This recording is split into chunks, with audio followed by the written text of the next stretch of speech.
رمضان المبارک کا آخری اور نہایت قیمتی عشرہ، اس کی اہمیت کا اندازہ رسول اللہ صلی اللہ علیہ وسلم سے ہوتا ہے کہ آپ علیہ الصلوۃ والسلام ان 10 راتوں میں عبادات میں اس قدر مشقت اٹھاتے کہ وہ دیگر ایام میں اتنی مشقت نہیں اٹھایا کرتے تھے۔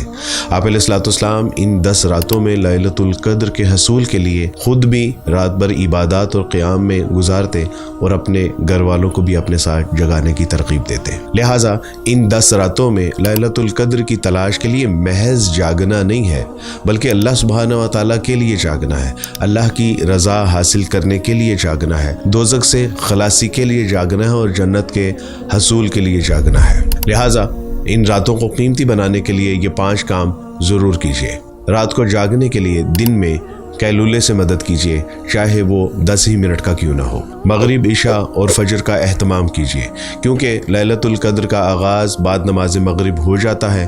جس نے عشاء کی نماز پڑھی، رسول اللہ کی حدیث کا مفہوم ہے کہ اس نے گویا کہ آدھی رات عبادت کا اجر و ثواب حاصل کیا، اور جس نے فجر کی نماز پڑھی گویا کہ اس نے باقی ماندہ رات بھی عبادت میں گزاری۔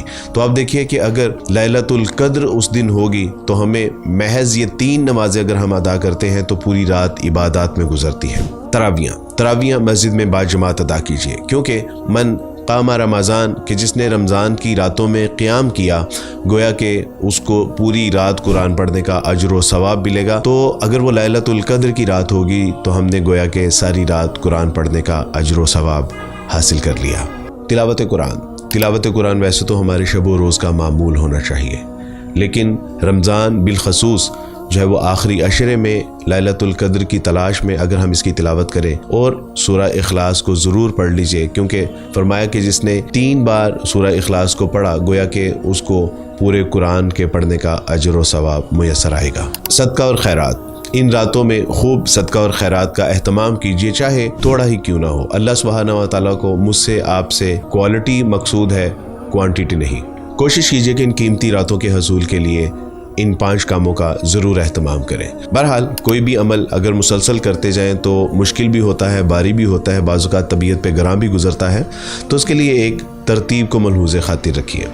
مثلا کچھ دیر جو ہے وہ آپ نوافل ادا کیجیے، اور کچھ وقت جو ہے وہ پھر آپ تلاوت قرآن کرتے ہوئے گزاریے۔ اس کے بعد کچھ دیر ترجمہ اور تفسیر پڑھیے۔ اس کے بعد یہ ہے کہ نبی علیہ الصلوۃ والسلام کے اوپر دل و جان سے درود و سلام بھیجیے۔ اس کے بعد یہ ہے کہ ہاتھ اٹھا کے عاجزی انکساری کے ساتھ اللہ سبحانہ و تعالیٰ کے حضور دعائیں کیجیے، خوب دل کھول کے مانگیے۔ وہ دیتے ہوئے نہیں ہچکچاتا تو ہم مانگتے ہوئے کیوں ہچکچائیں۔ بالخصوص دعا رات کے آخری پہر میں ضرور کیجیے، کیونکہ رسول اللہ صلی اللہ علیہ وسلم کی حدیث کے مطابق اللہ سبحانہ و تعالیٰ آسمان دنیا پہ آتے ہیں اور وہ پوچھتے ہیں، کوئی ہے کہ جو مجھ سے دعا کرے اور میں اس کی دعاؤں کو قبول کروں؟ کوئی ہے کہ جو مجھ سے مانگے اور میں اسے عطا کروں؟ کوئی ہے کہ جو مجھ سے بخشش مانگے اور میں ساری زندگی کی سیاہ کاریاں اور بدکاریاں اس کو معاف کر دوں؟ لیکن ہم اس وقت سو رہے ہوتے ہیں۔ تو اس وقت کو قیمتی بنانے کے لیے اللہ سبحانہ و تعالیٰ کے حضور خوب رو دو کے عاجزی انکساری گریہ زاری کے ساتھ اللہ سبحانہ و تعالیٰ سے مانگیے، اللہ کو منائیے، دوزخ سے خلاصی، جنت کے حصول کے لیے اللہ سبحانہ و تعالیٰ کے حضور درخواستیں کیجیے۔ بالخصوص اس دعا کا اہتمام کیجیے۔ امی عائشہ رضی اللہ تعالیٰ عنہ نے رسول اللہ صلی اللہ علیہ وسلم سے پوچھا کہ اللہ کے رسول، اگر میں لیلۃ القدر کی رات کو پالوں تو میں اللہ سے کیا مانگوں؟ آپ علیہ الصلوۃ والسلام نے فرمایا کہ عائشہ، اگر تو اس رات کو پالے تو اللہ سے دعا کرنا کہ اللہم انک عفو تحب العفو فاعف عنی۔ اے اللہ، آپ تو معافی کو پسند کرتے ہیں، معاف کرنے والے ہیں، اے اللہ مجھے بھی معاف فرما دیجیے۔ اور یقین جانیے کہ ساری بات معافی کی ہے، اگر اللہ کے یہاں سے معافی میسر آ گئی تو بات بن جائے گی۔ ان اعمال میں جس عمل میں آپ کو زیادہ خشوع اور خضوع میسر آئے اس کو زیادہ کیجیے، اس کو دہراتے رہیے یہاں تک کہ فجر کی اذان ہو جائے۔ اللہ سبحانہ و تعالیٰ مجھے، آپ کو، ہم سب کو معاف کرنے کے بہانے فراہم کر رہے ہیں، وہ معاف کرنا چاہتے ہیں۔ کیا میں اور آپ بھی اللہ سے معافی کے طلبگار ہیں، درخواست گزار ہیں؟ اللہ سبحانہ و تعالیٰ سے دعا ہے کہ اللہ سبحانہ و تعالیٰ اس رمضان کے آخری عشرے کو قیمتی ترین بناتے ہوئے رحمتوں، برکتوں اور نیکیوں کی اس لوٹ سیل کو دونوں ہاتھوں سے جمع کرنے کی توفیق عطا فرمائے۔ بارک اللہ فیکم۔ السلام علیکم ورحمۃ اللہ وبرکاتہ۔